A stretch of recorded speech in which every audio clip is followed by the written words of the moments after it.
out of 1600 kilometers of border, আজি যে আপোনালোকে বিদেশীৰ প্ৰবজন দেখি আছে, বেৰাৰ উইকৰ কাৰণে নহয়, 200 কিলোমিটাৰক বাদ দি কতো বেৰা নাই।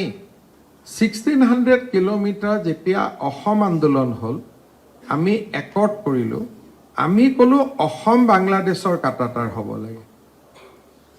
কংগ্ৰেছেও সেই সময়ত অসম বাংলাদেশৰ কাটাতাৰ বনালে, কিন্তু আমি কোনো চিন্তা নকৰিলোঁ যে কাটাতাৰ বেৰাটো মেঘালয়তো হ'ব লাগিব, কাটাতাৰ ত্ৰিপুৰাটো হ'ব লাগিব, কাটাতাৰ পশ্চিম বংগটো হ'ব লাগিব।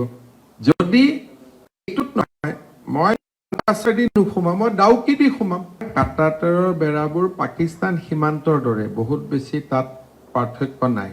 আমাৰ তেওঁলোকৰ যিবিলাক গেজেটছ আছে সেইবিলাকো নতুন গেজেটছ, কিন্তু এতিয়া ভাৰত চৰকাৰে সীমান্তৰ কাটাতাৰৰ মেইন সমস্যাটো আছিল কি, we share 1600 kilometres of boundary.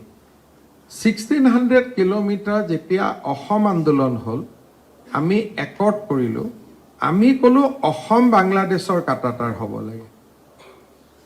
কংগ্ৰেছেও সেই সময়ত অসম বাংলাদেশৰ কাটাতাৰ বনালে, কিন্তু আমি কোনো চিন্তা নকৰিলোঁ যে কাটাতাৰ বেৰাটো মেঘালয়তো হ'ব লাগিব, কাটাতাৰ ত্ৰিপুৰাটো হ'ব লাগিব, কাটাতাৰ পশ্চিম বংগটো হ'ব লাগিব। যদি এইটোত নহয়, মই নোসোমাম, মই ডাউকি দি সোমাম। চ' আমি কেতিয়াবা মই অসম একৰ্ডৰ ওপৰতো কওঁ যে আমাৰ দাবী হ'ব লাগিছিল যে 5খন ৰাজ্যত কাটাতাৰ লাগে। আজি যে আপোনালোকে বিদেশীৰ প্ৰবজন দেখি আছে, বেৰাৰ উইকৰ কাৰণে নহয়, 200 কিলোমিটাৰক বাদ দি কতো বেৰা নাই।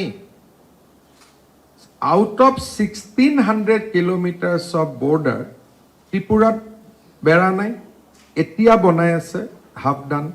মেঘালয়ত বেৰা নাছিলে, এতিয়া 90% কমপ্লিট হ'ল।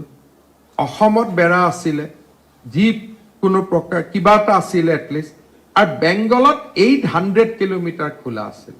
এতিয়া আপোনালোকে মোক কওক যে যদি শিলিগুৰিত খোলা থাকে আৰু মানকাছাৰত বন্ধ থাকে, তাৰ মিনিং কি আছে? আজি ইমান দিনে অসমৰ মানুহৰ পৰা ডিমাণ্ডে নগ'ল যে এণ্টায়াৰ বৰ্ডাৰ, অসম বৰ্ডাৰ নহয়। আমি এটা মানসিকভাৱে ভাবি আছিলোঁ যে অসমৰ বৰ্ডাৰ হ'লে অসমত নোসোমাব, কিন্তু মেঘালয়ত সোমালেওতো অসমতে আহিব। So' this were historical mistake. আমাৰ ডিমাণ্ড হ'ব লাগিছিল during the Assam accord that entire 1600 kilometre should be constructed. কিন্তু আজি ডিউৰিং দ্য কংগ্ৰেছ ৰিজিম অসমৰ মানুহক ঠগাই দিলে 200 কিলোমিটাৰ বৰ্ডাৰ কৰি। তেওঁলোকে টেকআপে নকৰিলে ত্ৰিপুৰাত বাউণ্ডৰী ফেন্সিং, তেওঁলোকে মেঘালয়, মিজোৰাম ক'তো নকৰিলে। ইণ্ডিয়া বাংলাদেশৰ বৰ্ডাৰ কৰে 5খন ষ্টেটে, মিজোৰাম, ত্ৰিপুৰা, মেঘালয়, বেংগল এণ্ড আছাম।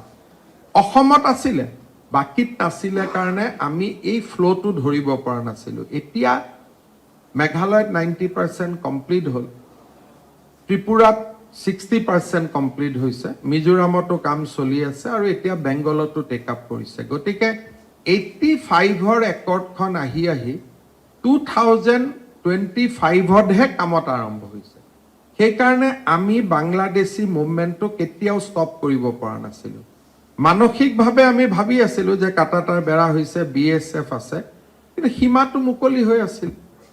আৰু সীমা বুলি ক'লে অকল অসমৰ সীমাটোতো নুবুজায়, আমাৰ নেক্সট ড'ৰৰ সীমাটো হ'ব লাগিব।